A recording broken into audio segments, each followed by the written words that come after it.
Bonjour tout le monde, bonjour. On va passer rapidement chez AV Industrie et on va partir directement dans le showroom, enfin dans la salle, l'amphithéâtre.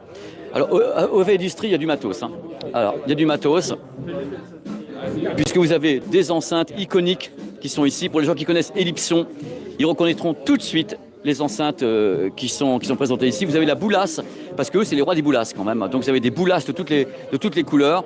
Et je vais foncer sur la scène pour animer un question-réponse. Voilà, vous avez ça. Donc c'est un look iconique, mais ce sont des produits qui sont revampés. C'est-à-dire qu'à la base, on reprend le look, mais on leur met des fonctions actuelles avec du Bluetooth, du Wi-Fi et autres. Et c'est une des solutions qu'a trouvé Ellipson, comme d'autres marques, pour faire avancer le business tout en conservant leur identité. Comme pour Yamaha. Ce sont des marques historiques qui conservent leur identité tout en mettant des fonctions parfaitement hypées, parfaitement actuelles. On va foncer avec Valentin directement et avec Luc vers le showroom.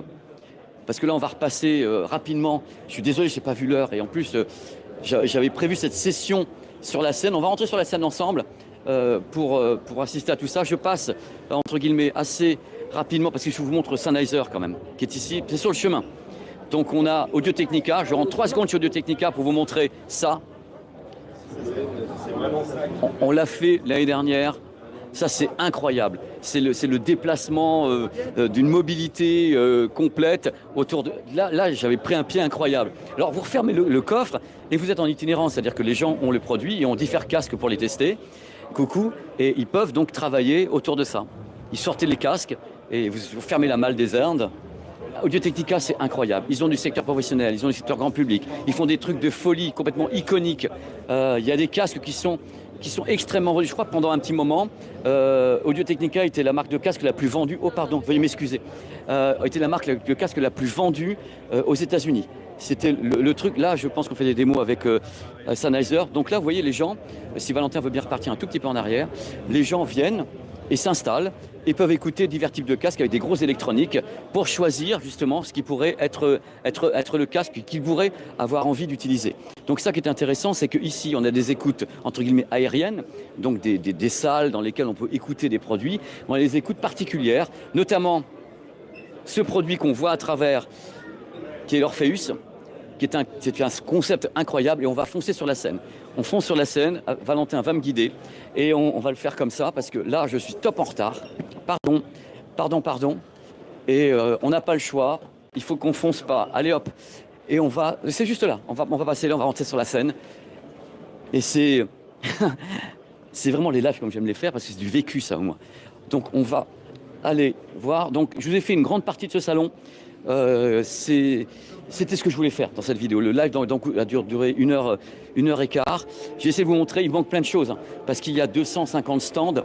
Il manque beaucoup de stands que j'ai pas eu le temps de faire et je m'en excuse. Mais il faudrait 2-3 heures pour faire le salon. Et ça, on les a pas, ces 2-3 heures. Donc je vais arriver ici. Il y a déjà des gens qui attendent, donc je vais pas les décevoir. Mais on va donc laisser le micro à Valentin. Et je vais attaquer sur la scène le question-réponse. Coucou. Voilà, ils sont là, ils sont chauds. Ils sont chauds les loulous. Donc je vais laisser tout ça à Valentin. Salut les loulous, salut. Donc Valentin va monter avec moi sur la scène. Je suis en live sur ma chaîne actuellement en même temps. Donc merci, je vais récupérer le micro ici et passer le micro à Valentin. Oh là là, c'est beau. Voilà, j'ai pas vu l'heure tout à l'heure, j'ai couru dans les couloirs pour venir. Donc pour le moment, est-ce qu'on est en live ou pas encore ici? Donc on va voir à quel moment on va basculer sur le live. C'est bon? Bonjour, bienvenue ici sur la scène du Paris Audio Vidéo Show pour une session de questions-réponses. On l'avait annoncé parce que c'est important et j'ai exigé, entre guillemets, de faire cette session de questions-réponses parce que je trouvais important qu'on puisse répondre à toutes vos questions techniques. Parce que quelquefois, il y a des vidéos qui sont thématiques. Quand on met une vidéo sur la chaîne, thématique, on parle d'un truc. Mais là, on va essayer de parler de tout. Alors, j'ai ma limite, par contre. J'ai une limite sur certains points hi-fi, donc la très haute fidélité. Je peux parfois avoir des limites là-dessus. Mais si vous posez des questions sur tous les systèmes audio, le home cinéma, le Dolby Atmos, toutes les questions que vous vous posez sur les casques, sur tout ce que vous utilisez, les smartphones, je vais essayer de faire au mieux pour vous répondre. Donc voilà, il y a des micros qui vont se balader dans la salle et qui permettront à vous de poser des questions. Et j'espère qu'on va passer un bon moment ensemble. C'est parfaitement collaboratif. Et j'ai vraiment voulu qu'on fasse cette session comme ça le dimanche matin. J'espère que ça n'a pas été trop dur de se lever, avec en plus l'histoire du changement d'horaire. Il y a des gens qui sont plantés ce matin. Moi aussi, voilà, sous les yeux. Donc Luc ici présent, à qui on peut faire hola hola Luc. Luc ici présent, a le micro. Vous levez la petite mimine, et moi je me fais un plaisir de répondre à toutes vos questions. Si c'est trop dégueu, je vous dirai, allez, dégueu votre question. Je vais souffler parce que je viens de faire 1h15 à courir dans les... Et puis je sais pas, 12 ans en même temps. Bon, alors voilà. Qui veut attaquer? Qui veut balancer la première question à laquelle je vais répondre? Ne vous inquiétez pas, c'est anonyme, on vous voit même pas. C'est uniquement une question qui vient de là et moi je la prends dans mes petites oreilles. Une petite question, parce que si vous posez pas de questions, c'est moi qui vais vous raconter ma vie, hein, et vous allez sortir les Kleenex. Hein. Voilà, petite question. Merci jeune homme, merci de nous sauver. Il faut que quelqu'un se lance et après tout le monde va se lancer comme ça. Bonjour. Bonjour. Ça va? Merci, ça va et vous? En pleine forme. Je peux, hein, tu sais. Allez, vas-y. Bon, je me lance sur une question assez large pour commencer. Qu'est-ce qu'il faut absolument voir aujourd'hui pour ceux qui ne sont pas venus hier dans les couloirs? Qu'est-ce qu'il faut voir? Quelles sont les nouveautés absolument à voir dans le coin? Alors, ce qui est intéressant, c'est que ta question va permettre de me brouiller avec la moitié de la profession. Parce que je vais balancer en effet des endroits où j'ai vu des trucs qui étaient top. Et comme c'est en live actuellement et ça va se retrouver en replay, tu as tous les stands ici, il y en a 250 qui vont dire... Pourquoi tu vas pas citer moi? J'ai des trucs aussi. Bon, allez, on y va. Alors, si vous aimez les belles images, les grandes images, d'abord un truc, parce que c'est un salon qui est home cinéma, c'est un salon qui fait de la haute fidélité, ce qu'on appelle de la high-end, donc un truc où les produits sont à 35 000 €. Et également, sous cet étage, vous avez la partie discothèque, si je puis dire, avec il y a plein de trucs à voir en dessous, en secteur pro. Donc, moi, il y a une démonstration, il y a des démonstrations visuelles que j'ai vues. Il faut aller chez Sony.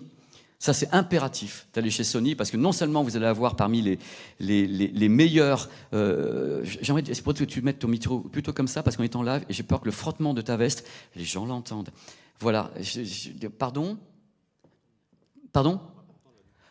Mais ça, si tu mets comme ça, oui, mais parce que en même temps, live sur ma chaîne, je suis désolé de vous faire subir ça. Mais ouais, alors l'idée, c'est d'aller donc chez Sony pour la partie projection, sachant que vous avez également le projecteur, un des plus lumineux du marché, ainsi que les Bravia 9 qui sont montrés ici. Pour l'audio, j'ai un faible, mais c'est un faible parmi tant d'autres, sur la démonstration Macintosh Sonus Faber. J'étais là, j'avais quand même les genoux qui tremblaient, ça coûte sa blindasse, parce qu'il n'y a pas d'autre mot. Hein. Et moi, j'étais là, bon, moi, les murs, la terre m'abandonne. J'étais là, j'ai écouté le truc. Parce que déjà, vous avez l'électronique Macintosh, vous avez Sonus Faber, ça rentre super bien avec. Vous avez plein d'écoutes intéressantes, parce que chez Focal, vous avez également des nouvelles superstars, avec les Utopia Diva, qui sont des produits étonnants. Mais sincèrement, globalement, quand les gens arrivent ici et préparent le salon, ils mettent en exergue sur leur stand les produits les plus... Donc, ils vont pas vous montrer les petits produits à 200 €. C'est pas le but de la manœuvre. Donc, j'ai pas entendu vraiment de démonstration qui était moyenne. Par contre, il y a du high level, oui, avec Sonus Faber, avec notamment Focal, parce que j'ai eu le temps d'écouter. Yamaha en barre de son, parce qu'ils sont très forts, Yamaha sur le son, pour ce qui est de la spatialisation, parce qu'ici, c'est un salon qui est hybride, qui est bicéphale, entre la stéréo dite classique, et avec toute la poussée autour des barres de son, du cinéma, du Dolby Atmos, avec Cobuzz, qui est ici pour la partie, justement, la fourniture de signaux en 24 bits, voire en DSD maintenant. Donc on est vraiment sur un salon où il y a beaucoup de trucs à voir. Je ne peux pas vous dire qu'il y a un truc qui ne fonctionne pas. Je pense bien sûr si vous allez écouter un petit casque à 50 €, parce qu'il y en a, hein, j'en ai vu tout à l'heure, vous n'allez pas prendre votre pied de façon étonnante, mais si vous allez écouter les casques Yamaha, il y a un casque Yamaha à 5 000 € qui est un casque fait à la main dans une petite loge qui est à tomber par terre. Je ne dis pas ça parce que c'est cher. Je ne suis pas le mec qui va vous dire c'est cher donc c'est bien. Mais là, ce que j'ai entendu qui était cher fonctionnait, parce que quand je fais le salon de Munich, donc le high-end, où je fais des salles, il y en a 50 salles, je rentre dedans et je fais quelques fois, j'ouvre la porte, je fais « Oh !» Voilà, il y a des fois, je fais un demi-tour, je dis, ah bah, c'est très très joli, parce que quelquefois à Munich, on a des enceintes, vous avez vu la forme des enceintes, on essaie de faire des enceintes qui ont des designs pas possibles dans la high-end, c'est super designé, machin et trucs. Et quelquefois, je dis bien quelquefois, ce que j'ai vu à Munich, plus c'est designé, moins ça sonne. Donc, et quelquefois un petit truc qui est là, un petit bousin, même des enceintes amplifiées. J'ai vu des enceintes amplifiées qui étaient toutes mignonnes comme ça chez Jameau, ou bien des enceintes amplifiées. J'ai écouté la Technics, qui est pas très chère, elle est toute petite comme ça, et vous mettez ça en route. Ils m'ont fait la démo avant-hier sur les petites Technics, et je crois que c'était des enceintes colonnes qui fonctionnaient. Donc il y a vraiment diverses façons de faire passer les messages.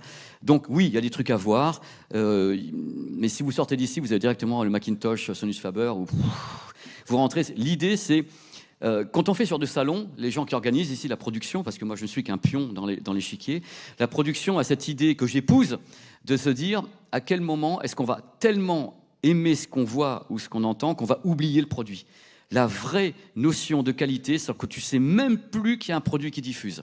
Donc quand vous avez écouté le Cassanizer qui s'appelle Orpheus, qui est là-bas aussi, moi j'ai mis le Cassanizer, j'ai envoyé, je crois que c'était Michael Field, et je me suis dit, mais j'ai plus le produit. J'ai entendu les harmoniques, j'ai entendu les voix, je dis, le produit n'existe plus. Le Graal qu'on doit atteindre, c'est ce moment où le produit n'existe plus. Quand vous avez une projection en même temps de haute qualité, même téléviseur ou bien une projection, et que vous dites, voilà, l'image, elle est tellement étonnante que j'oublie mon matos. Là, vous avez atteint le bonheur. Mais quel que soit le tarif, je ne suis pas en train de vous dire que vous allez atteindre le bonheur parce que ça va coûter 150 000 €. Ce n'est pas vrai. On a des produits ici chez XGMI, chez BenQ, chez Epson, qui ne sont pas des produits super chers et qui ont des images étonnantes, ou bien iSense. Et on peut déjà prendre son pied en oubliant le produit. Quand vous vous rendez compte qu'il y a le produit qui est là, écoute, mon projecteur, je trouve que l'image, c'est qu'il y a un truc qui ne va pas. L'idée, c'est d'oublier que le produit est là. C'est sur ça que les gens bossent ici. Parce que si vous êtes là, c'est que vous êtes des passionnés. Vous venez pas que pour voir certains produits parce qu'ils sont beaux. Vous venez pour écouter, vous avez la passion, ça brûle en vous. Et vous êtes là, j'ai envie d'avoir une expérience. On vient pour avoir des expériences de trucs qu'on peut pas se payer. Moi, je fais les stands, je ne me paye pas les produits, mais je suis là et je dis... oui, j'avais jamais écouté ce morceau comme ça. Oui. Et hier, Eric Serra a fait écouter Le Grand Bleu en Atmos.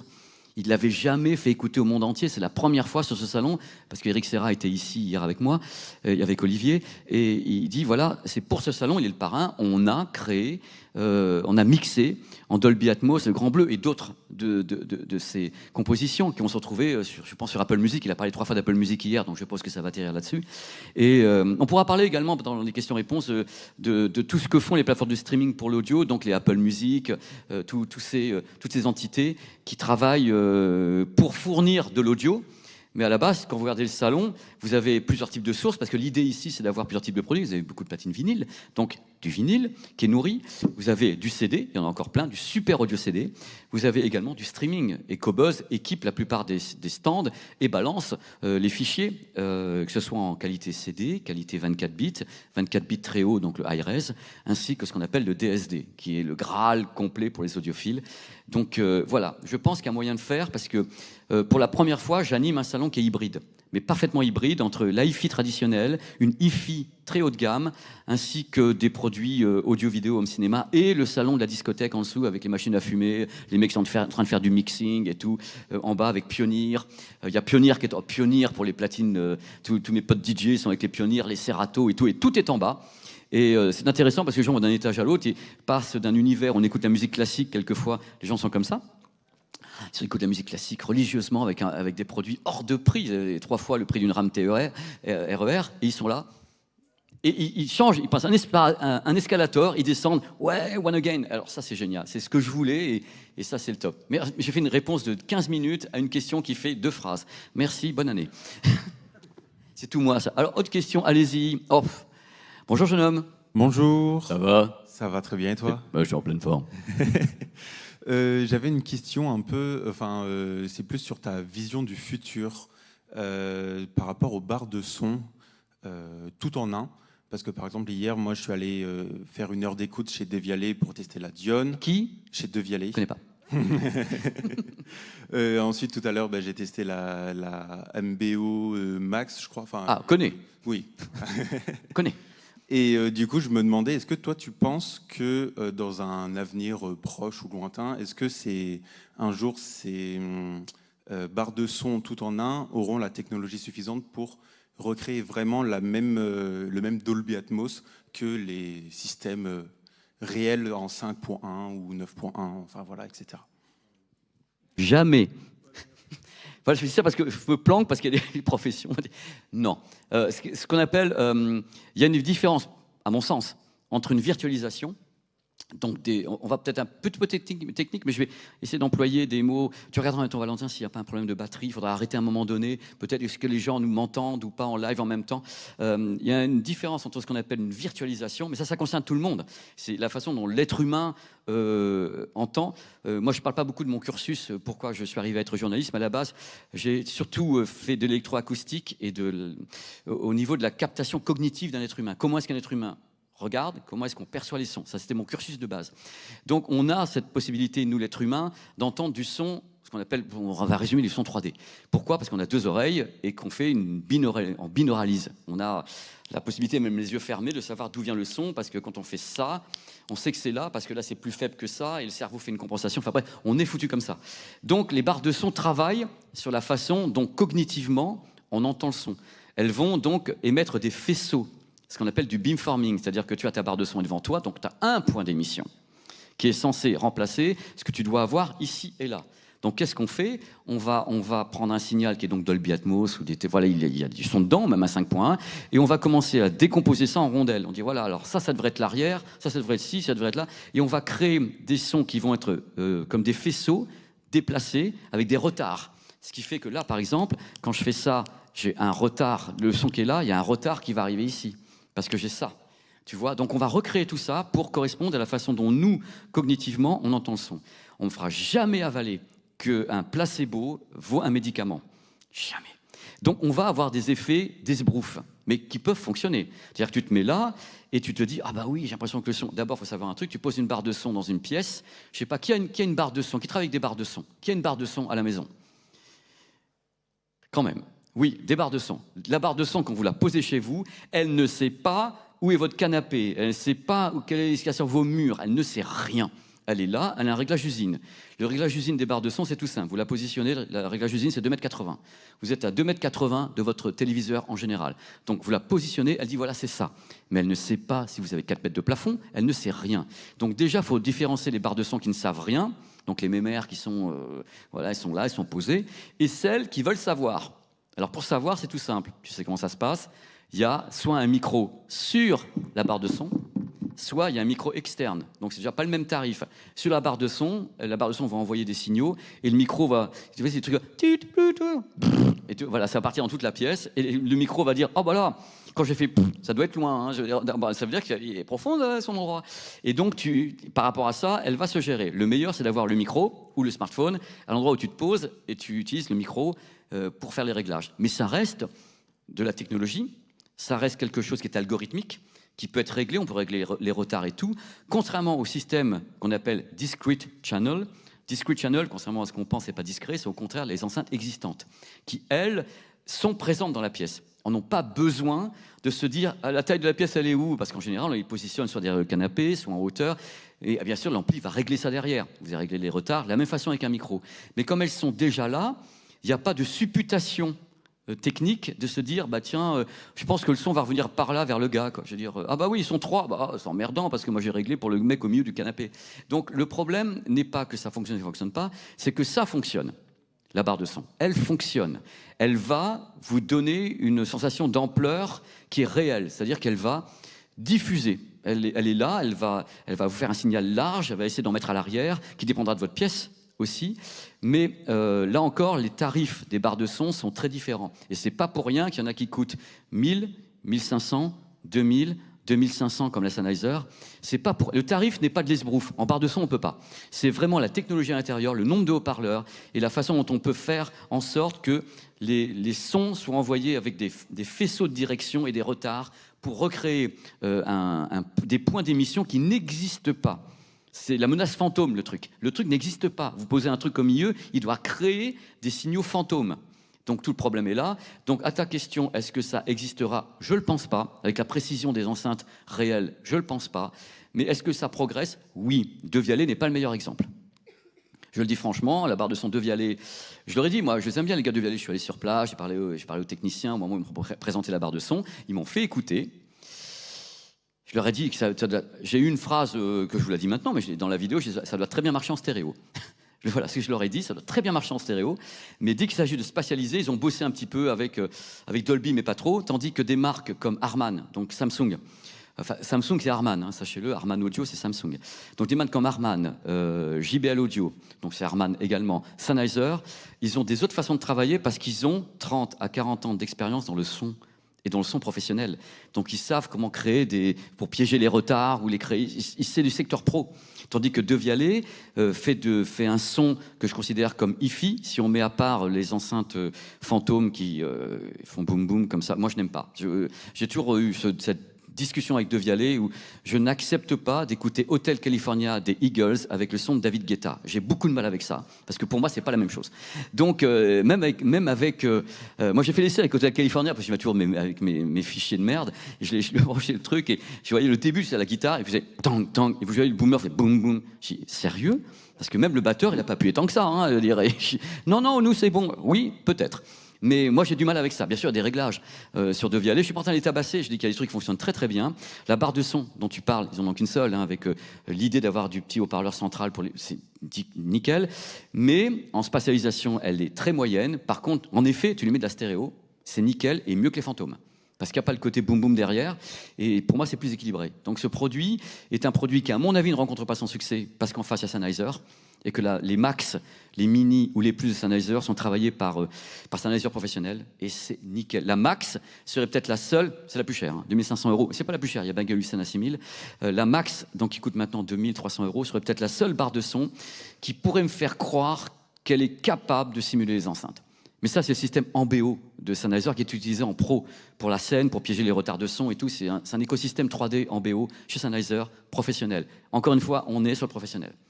Mais libre à vous d'acheter des barres de son. C'est pour ça que les barres de son, actuellement, même aux environs de 700 €, commencent à mettre des enceintes arrière. Vous avez produit des barres de son qui sont vendues avec les enceintes et le sub, à vers 1000 €, parce que les mecs ont compris que bon, les gens cherchent un peu les... Ah bah tiens, c'est Star Wars, mais c'est vraiment les effets fantômes. Hein. On les cherche derrière, donc les gens en ont un peu marre, donc ils mettent les enceintes avec, maintenant, en arrière. LG le fait, Yamaha le fait, Samsung, bon, Harman le fait vraiment. C'est-à-dire qu'Harman, il y a des produits à 600 € avec les enceintes arrière.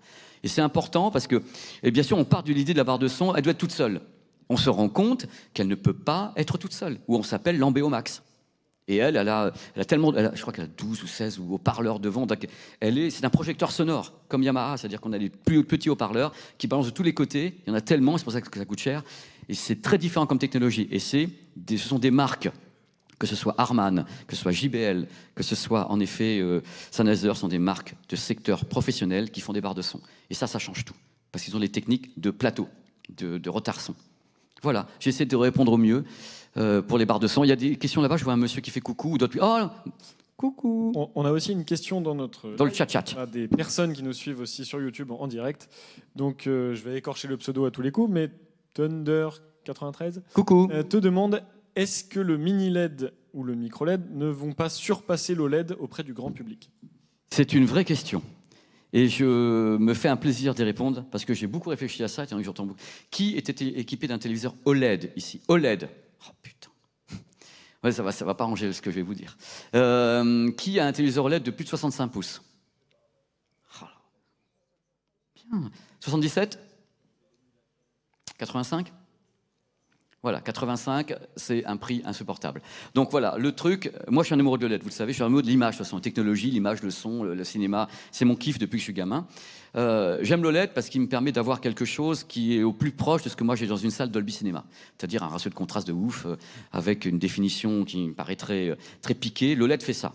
Le mini LED a fait des progrès gigantesques. C'est-à-dire les progrès faits sur le rétroéclairage mini LED sont étourdissants depuis 18 mois. Et le problème que va rencontrer l'OLED, et on peut en parler ensemble, c'est que l'OLED ne va jamais tenir financièrement par rapport à ce qui se passe dans le LCD mini LED. Le problème du LCD mini LED est tout simple.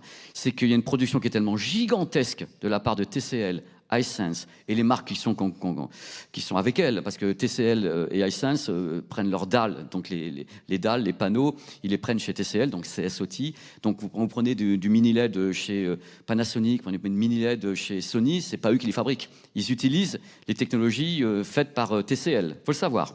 Donc il y a une telle poussée technique de la part de TCL, notamment donc CSOT, au niveau du mini LED qui fait qu'ils produisent tellement que les prix chutent. Vous allez maintenant, là sur les stands, si vous allez chez Hisense ou bien chez TCL, vous avez des 100 pouces, 115 pouces et 110 pouces. Sachez que chez Hisense, il y a du 100 pouces mini LED à 3200 €. Imaginez le tarif d'un bestiau pareil en OLED. En OLED, dès 65 pouces, vous dépassez les 3000 €. Donc le problème n'est pas la qualité du produit, le problème c'est que les gens donc je suppose des gens qui sont là avec moi, les gens souhaitent avoir des images de plus en plus grandes. Pourquoi ? Parce que le streaming est arrivé avec une force incroyable et que le streaming, quand on a une bonne source, une bonne qualité, un bon débit, le streaming, moi je projette du streaming sur un écran de 3,20 m chez moi et je peux vous garantir qu'il n'y a pas un pixel. C'est-à-dire qu'avec notamment certaines plateformes, ça va vous paraître bizarre, mais Netflix a le meilleur taux de compression qui existe sur le marché. Ils ont des techniques qui font que moi, j'ai pas de problème de compression sur Netflix. Disney+, a un haut débit, ils sont autorisés à faire 44 mégas par seconde Disney, ainsi qu'Apple TV. Ils ont des autorisations de débit élevées. Netflix peut pas parce qu'ils ont trop de volume, donc ils sont limités à 15,9. Donc ils ont créé un algorithme qui permet d'avoir une belle qualité d'image, même s'ils peuvent pas atteindre les débits des autres.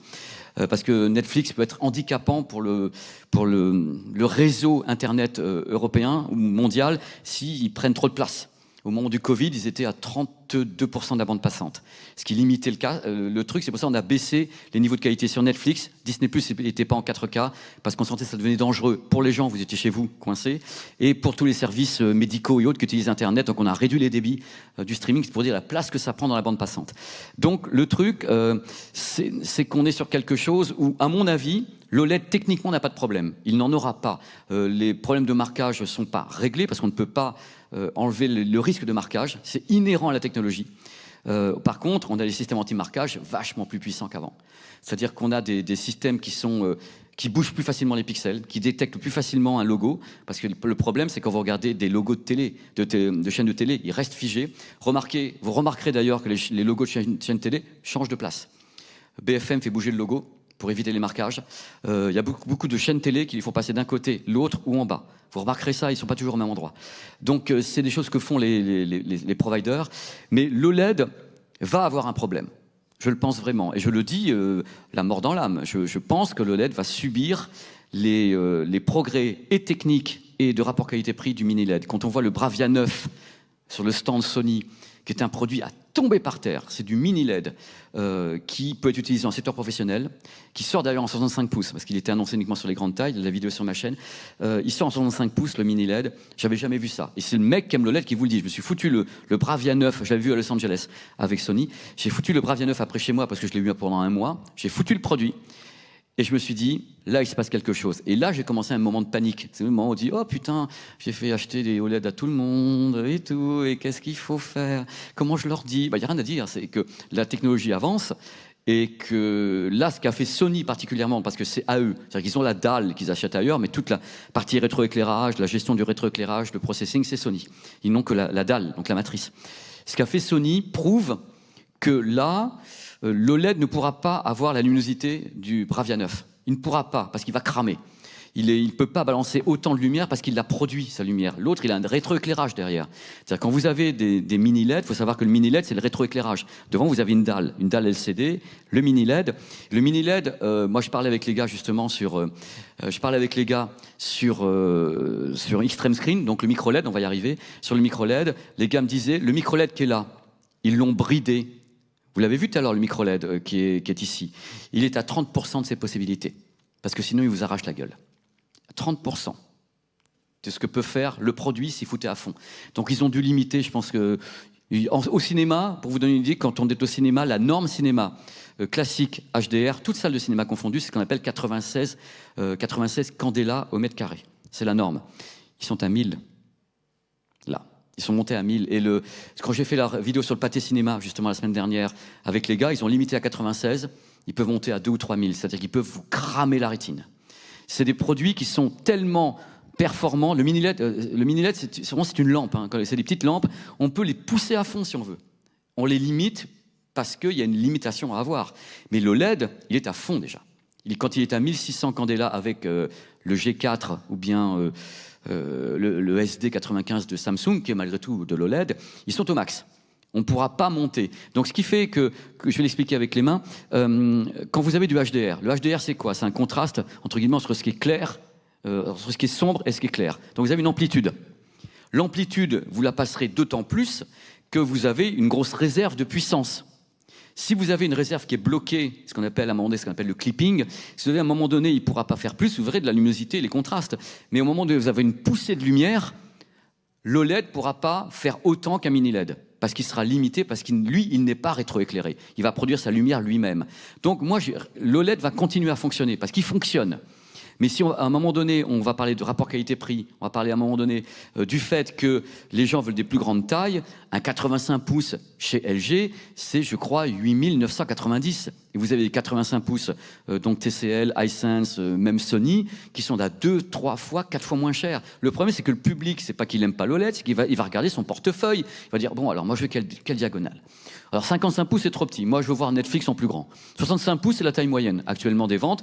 En OLED, avec des produits qui ont 6 mois, on peut trouver des prix intéressants sur des C3. Les G3 a beaucoup baissé en prix, pas de problème. Mais dès que les gens vont tous se dire 77, 85, 100 pouces, et j'ai parlé avec Hisense, je vais plus loin, j'ai dit à Hisense, qui sont donc ici, si vous ne tremblez pas des genoux par hasard, vous êtes en train de balancer des téléviseurs de 100 pouces qui sont à 3 000 €, et vous avez de l'autre côté des produits qui sont des projecteurs et des lasers TV qui valent presque ce prix-là, et qui sont des bousins qu'on met devant, et les gens, ça les fait chier de les mettre là. Vous n'avez pas l'impression qu'il va y avoir un problème? Oui, on sait, parce que Hisense, ils sont au courant qu'il y a déjà la poussée des grandes tailles qui peuvent mettre à mal, quelquefois, l'idée d'un projecteur. Parce qu'on est sur des diagonales d'écran. On n'est pas dans la tête avec des technologies. On dit comment avoir une grande diagonale d'écran.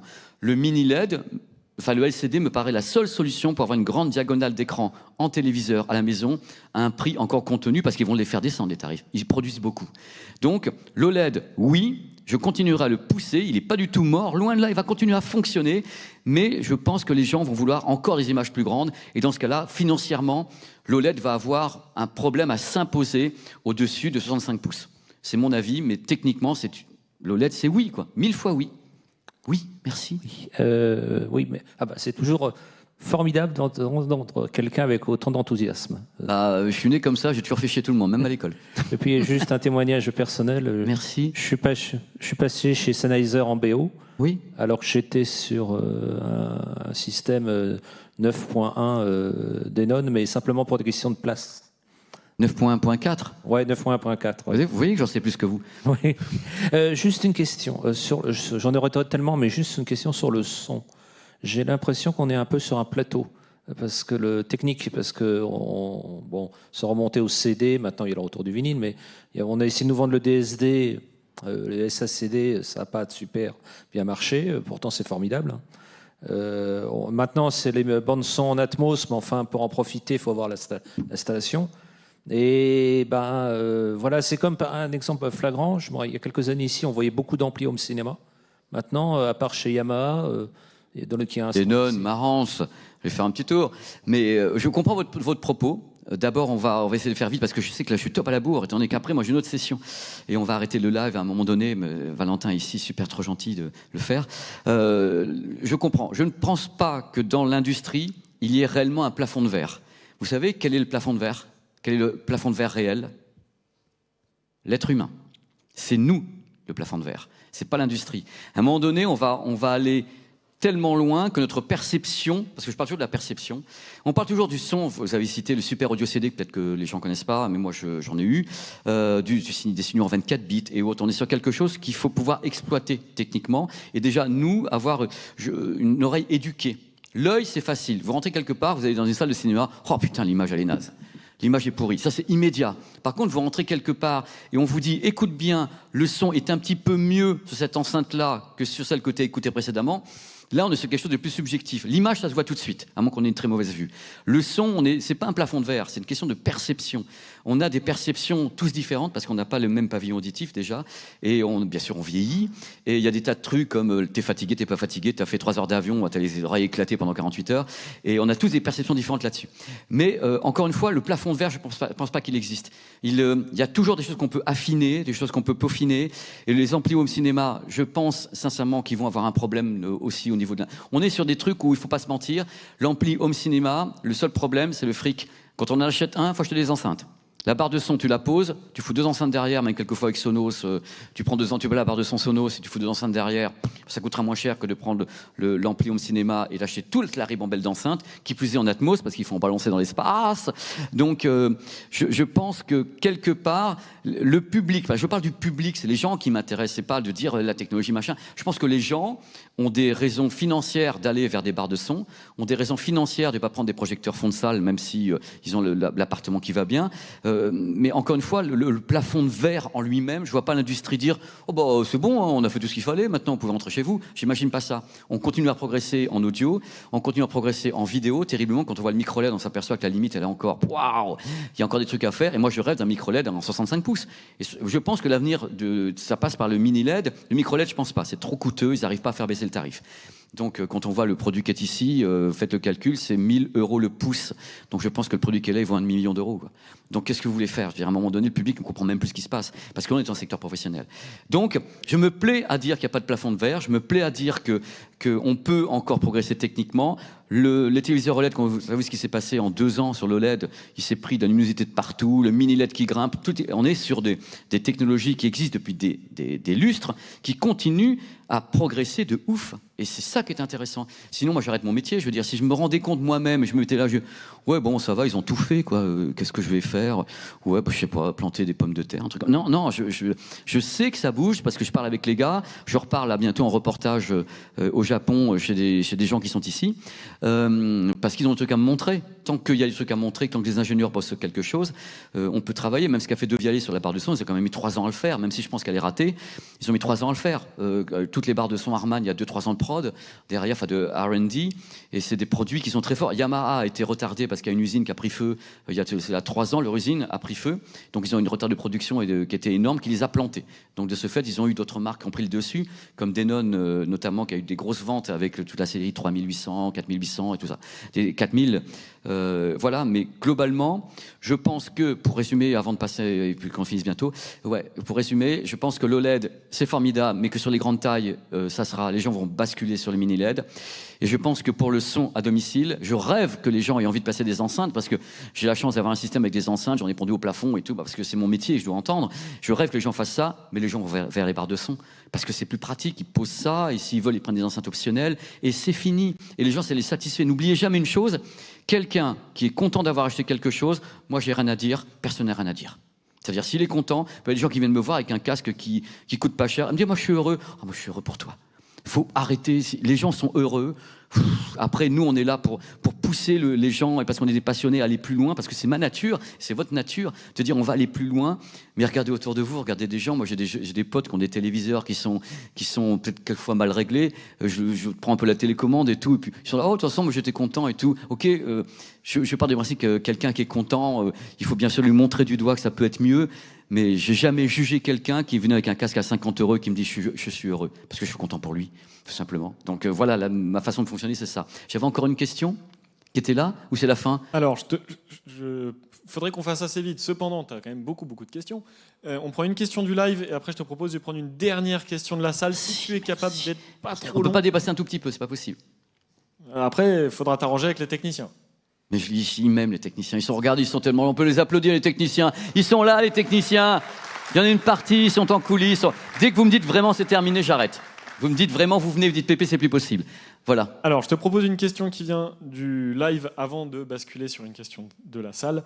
Il y a quelqu'un qui nous demande quel est le meilleur compromis selon toi entre un courte focale et un projecteur fond de salle pour une utilisation à la fois gaming et home cinéma. Je l'attendais, celle-là, je l'attendais de folie. On en a parlé en plus hier. Non, je l'attendais de folie parce que voilà, on va faire très vite.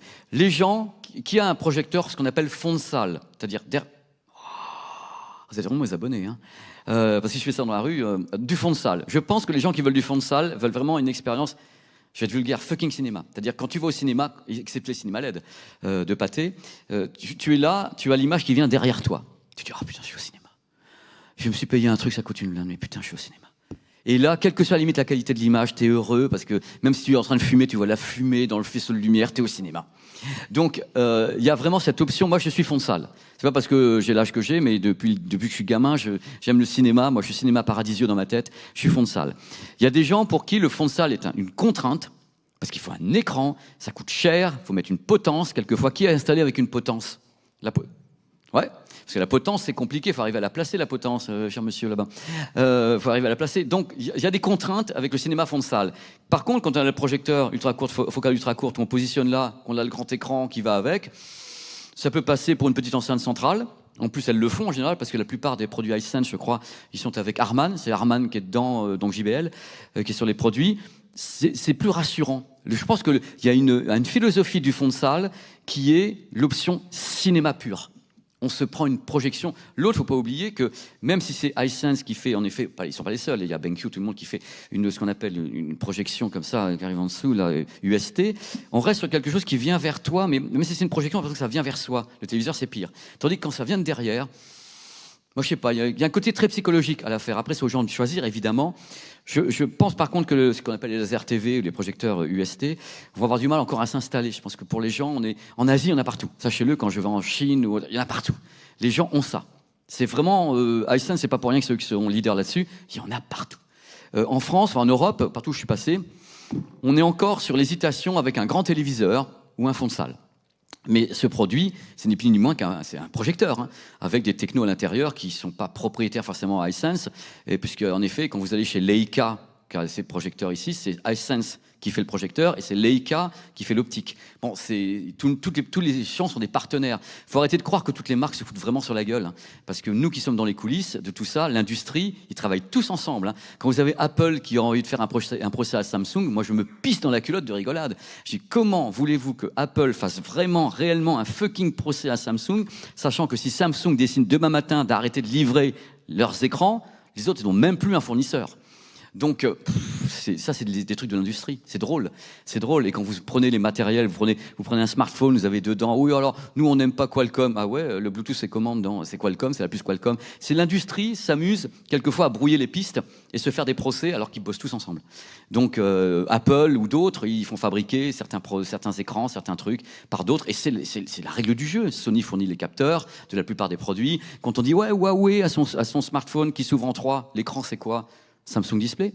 Voilà, c'est tout. C'est des entités qui maîtrisent et tout le monde travaille ensemble parce que c'est important de travailler ensemble. Et je suis heureux de faire partie de cette industrie parce que les gens, entre guillemets, vous voyez sur le stand ici, les stands sont tous en train de se parler, on prend le café le matin, il y a des gens qui viennent des marques différentes, il y a des Japonais qui sont ici, il y a des Asiatiques qui viennent de Chine, Taïwan, et tout le monde se parle parce que tout le monde travaille ensemble.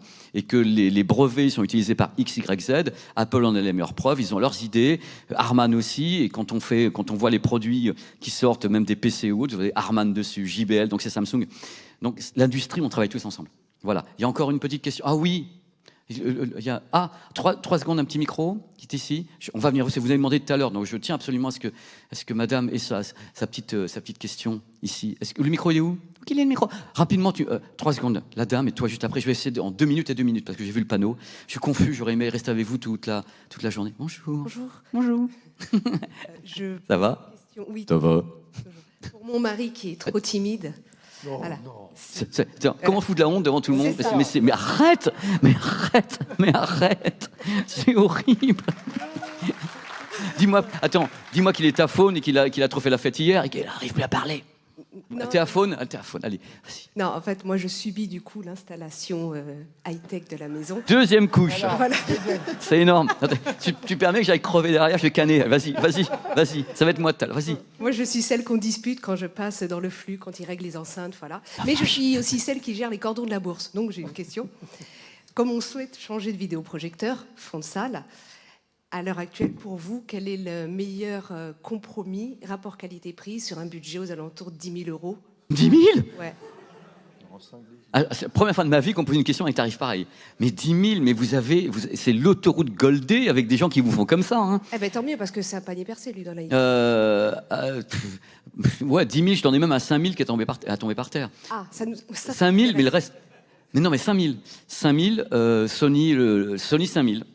Le Sony 5000 ou un Bravia, le Bravia 8. Je ne sais pas combien il est, les deux produits Sony, parce que rapidement, sur la question, il y a 2 types de projecteurs. Ceux qui ont réellement des matrices Ultra HD 4K et ceux qui n'en ont pas, mais qui fabriquent du 4K.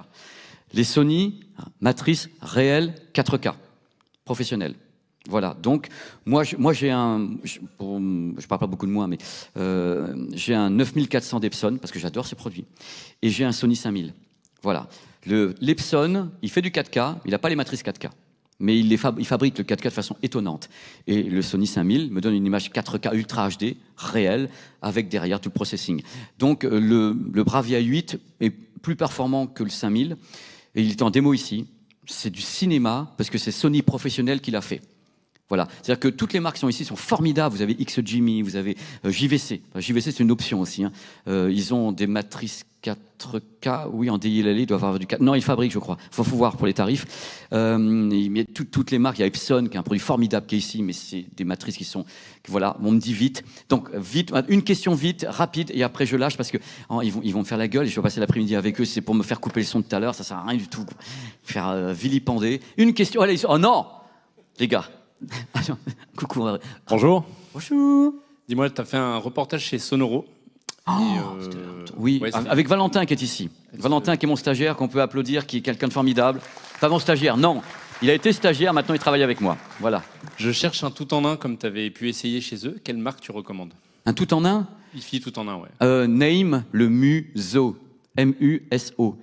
Name, c'est hallucinant. Voilà, c'est la fin de ce live. J'étais ravi d'être avec vous. Ça aurait pu durer toute la journée.